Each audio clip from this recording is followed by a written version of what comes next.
What up guys? Tanghali pa lang ngayon. No? Bili tayo ng lechon manok dun sa Philippine food na pinakasikat dito sa Kani.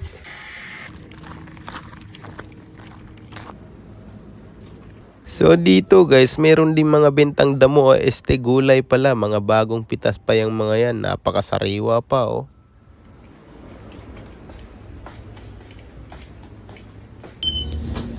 At dito pagpasok ko may mga tao na doon kaya voice over tayo ngayon. Dito makikita nyo yung mga hinahanap nyong produkto na wala dyan sa lugar nyo. Pwede kayong pumunta dito, pwede din kayong mag-order sa kanila para i-deliver na lang dyan. Yan, may mga bigas din dyan, may mga tinapay, kung ano-ano bang meron dyan. Mga pagkain Pinoy rin. Kaya sige, kayong bahala.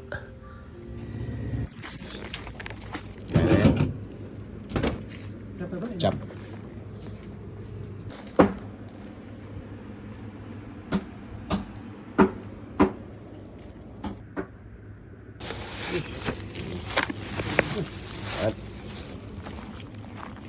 So ito yung binili ko doon sa loob.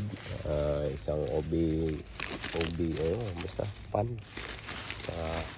Yan, bawang luto pa yan. May sauce pa.